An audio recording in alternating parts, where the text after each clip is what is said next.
of the World Health Organization, because the country you think you live in will no longer have powers to govern if your country signs the World Health Organization Pandemic Preparedness Treaty. This is the document we've been discussing at length. What it does is allow the World Health Organization to have all of the power to decide when you're in a pandemic, when you are in danger of a pandemic, and how you must behave, your behaviors socially, emotionally, online, your speech. This is what they're trying to do. This was originally endorsed by Boris Johnson and President Joe Biden in 2021. And now here we are in 2023. And the WHO doesn't have a very good, in my opinion, COVID report card. But we still want to hand them global powers over nation states anyway. Now, what the update is, because we've been updating you every time they released a draft of this document, and this, as it stands, that document will be revised and gone over again in July. And then voting will start to take place in 2024 for nations that adopt a full version. So we have some time.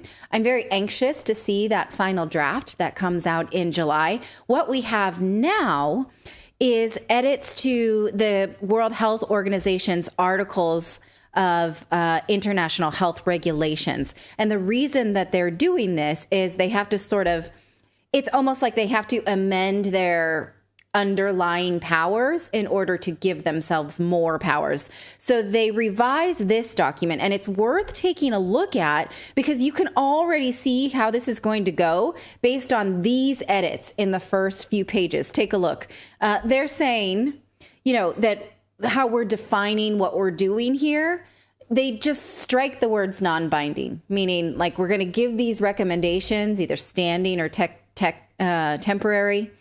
But before we used to say that adherence to them, by nation states was non-binding. Now we're like, not interested in that. If you're in the WHO, it's binding. So let's just get that out of here. So any flimsy language about this not being the law of the land has been removed. It's like now we're getting the full stamp. Yes. It's binding. It's the WHO. Again, remember, this is not the pandemic preparedness document. This is the World Health Organization sort of their underlying powers now based on the extra pandemic powers. So they're already saying like, they're basically drunk on their own power. Like what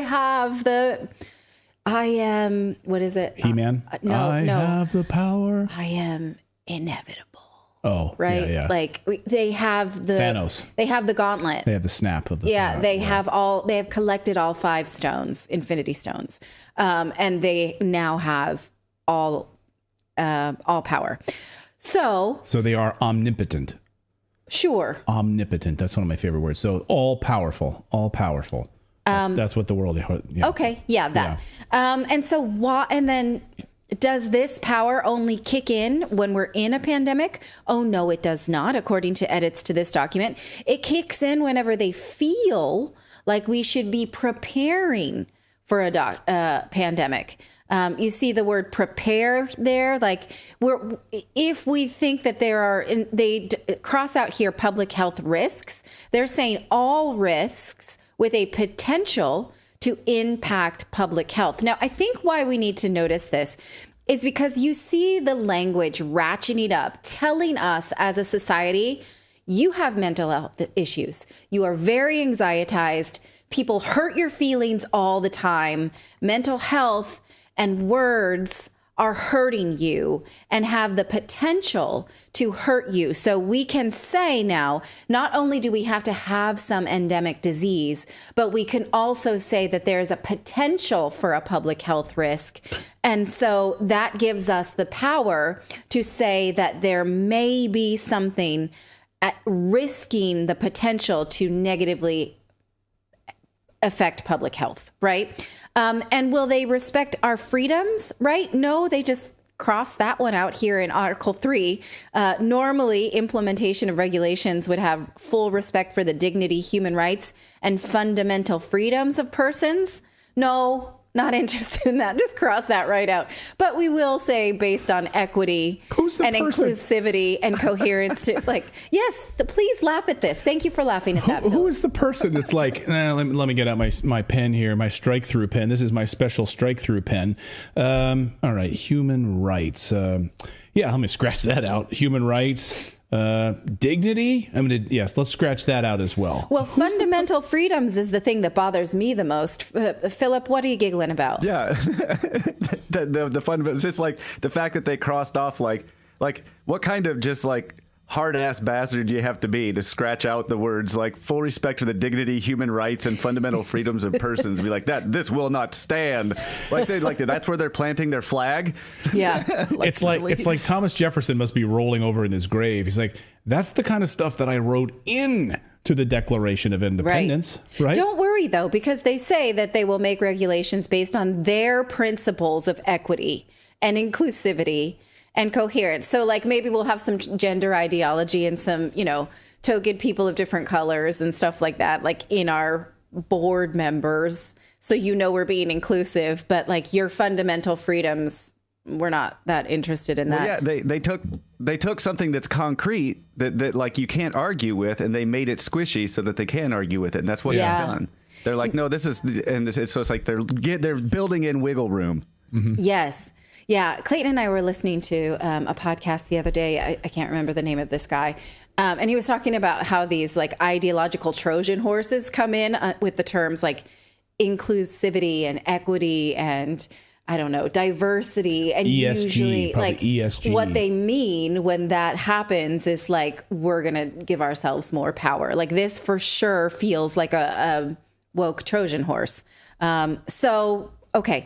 Will they maintain the power of surveillance if a small country doesn't know what to do? Yes, they will. Here's Article 5 saying that, look, we're going to tell you need to have the power to survey your population. If you can't do that, developed state parties and the WHO will assist you. So okay, you're too small of a country, Cape Verde or whatever. Don't worry, because we're going to have this on lock, this surveillance thing. And what if officials in your government don't agree that there is a health emergency? They don't matter. Here is how that previously was written. Can we go to the next one that says number 3? It says before, the WHO would have to consult with the state party in whose territory the event is occurring. They don't have to consult anymore. They can come into your country and say, you have a pandemic. And if you don't like that and your health officials are like, no, this is not a pandemic. We all have colds or whatever. We're not going to give you no, they decide when you have a pandemic. In fact, it removes altogether the idea that any given state could push back on whether or not there is a public health emergency. See this edit, number 3? Totally crossed out, saying if, the director general and the state party, they don't agree on a consensus on whether there's a pandemic or a public health threat, then this is how you mitigate that. Gone. No mitigation. The WHO is just going to tell you, there's no, sorry. And what about a pandemic? What do we do then? Do we agree on therapeutics, interventions, masking, vaccines, these things? Well, no, the WHO will do that, full stop.